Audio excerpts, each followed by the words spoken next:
Meus irmãos, mais uma vez, paz do Senhor Jesus Cristo. Quem está falando é Everton, professor e amante de escola bíblica dominical. Iremos iniciar aqui agora o capítulo 3 para finalizar o capítulo da nossa lição, que fala sobre uma mensagem transformadora. A transformação do caráter, a restauração da família e a regeneração da sociedade. Então iremos aqui aprender uma lição muito boa.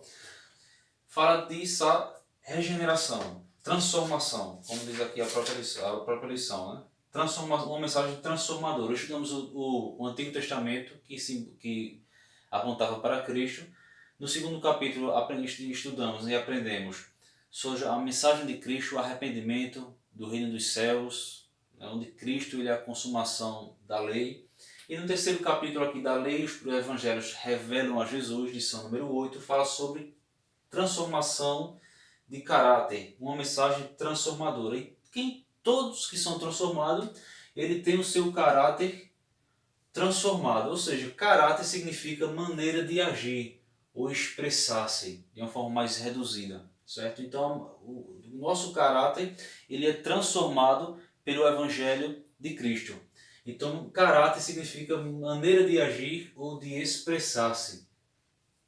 Uma pessoa de bom caráter, ele mantém sua postura firme, procurando o mesmo ideal, né? O bem da coletividade, né?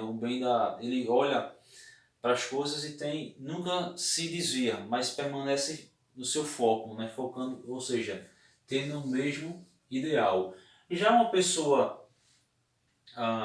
de mau caráter, ele tem a sua postura, ela muda de acordo com a situação.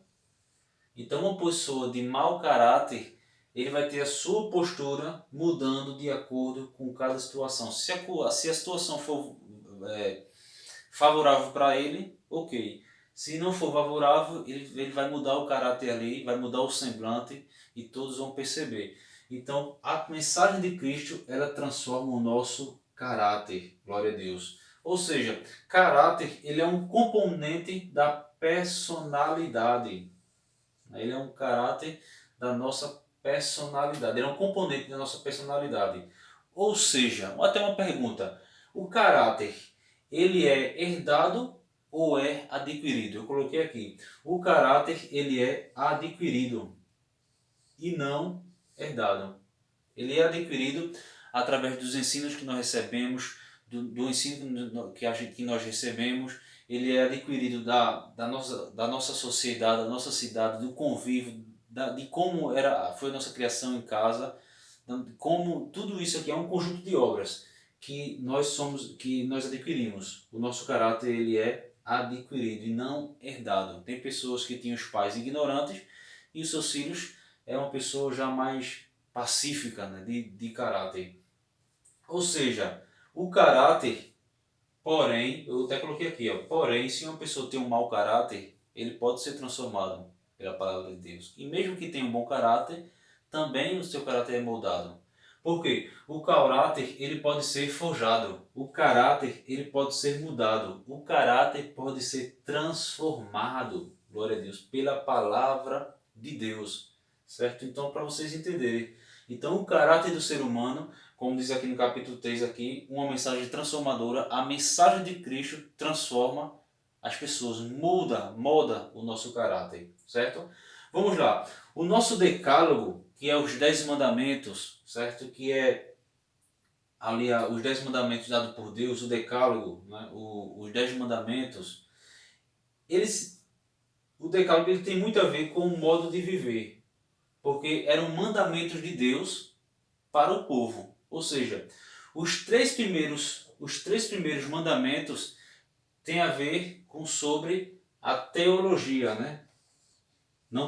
Amarás o teu Deus de todo o coração, amarás o teu Deus de todo o coração, não terá outros deuses, não se prostrará diante deles. Então tem a ver com teologia. Dos 10 mandamentos dado a Moisés por Deus, os 3 têm a ver com teologia. E os demais se referem à ética, para com o próximo, para com a sociedade. Veja que interessante. no Decálogo, os 3 primeiros mandamentos têm a ver com teologia, que é o nosso relacionamento para com Deus. Os demais, os 7 depois, tem a ver com ética, que é o nosso relacionamento para com o próximo, né, na sociedade. Ou seja, ética significa fundamentos da moral, certo? É um fundamento da moral, conjunto de valores e obrigação em uma sociedade. Nós temos por obrigação de sermos pessoas éticas, né? de termos fundamentos baseados na moral e não na imoralidade. É um conjunto de valores e obrigações em uma sociedade. Vocês lembram que em Sodoma e Gomorra, né, nós vemos que em Sodoma e Gomorra as pessoas estavam numa imoralidade, no pecado do sexo ali, do promíscuo, na promiscuidade, e Deus julgou tanto Sodoma e Gomorra, e grande foi de sua destruição. Era prostituição e todo tipo de pecado, e ela foi destruída para servir de exemplo para as outras nações. Então destruiu. Por quê? Porque Deus, ele criou a família para ser glorificada, né? Para ser vista, bem vista, para glorificar o nome de Deus. E o estilo da família criada por Deus é baseado na monogamia, né? Que vem de mono, né? Que o homem deve ter uma única mulher e a mulher um único esposo. Ou seja, heterossexuais, né? Hetero significa do sexo diferente, de um homem com a mulher. A base da família é entre um homem e uma mulher, e não mulher com mulher e homem com homem, mas de um homem para uma mulher, onde um homem tem uma única esposa. Isso foi incentivado por Cristo, né? De um homem ter uma única esposa e da esposa ter um único esposo. Certo? Lameque, infelizmente, lá em Gênesis capítulo 4, se não me falha a memória, Lameque, ele incentivou a poligamia, de ter várias mulheres. Ele foi ali que deu, podemos dizer que foi o que deu início. Mas glorificamos a Deus porque Deus nos ama. E o amor de Cristo, quando exala no cristão, perdoa, traz cura e liberta. Glória a Deus. Veja que coisa magnífica, né? Por exemplo, vamos ler aqui no livro de Marcos, capítulo 10. Marcos, capítulo 10. Marcos, capítulo 10, versículo 19, que diz o seguinte: E tu sabes os mandamentos: não adulterarás, não matarás, não furtarás, não dirás falso testemunho, não defraudarás alguém, honra a teu pai e tua mãe. Fala aqui, estava falando do decálogo, né? do relacionamento para com o outro, né? que era os demais se refere à ética, né? A minha ética para com o outro, para contra a sociedade, né? Vamos ler no livro de Mateus, capítulo 12, Mateus 12, 2 ao 4, que diz o seguinte: E os fariseus, vendo isso, disseram-lhe: Eis que os teus discípulos fazem o que não é lícito fazer no sábado. Ele, porém, lhe disse: Não tendes lido o que fez Davi quando teve fome, ele e os que com ele estavam, como entrou na casa de Deus e comeu os pães da proposição, que não lhe era lícito comer, nem aos que com ele estavam, mas só os sacerdotes. Ou não tendes lido na lei: aos sábados, os sacerdotes do templo violam o sábado e ficam sem culpa?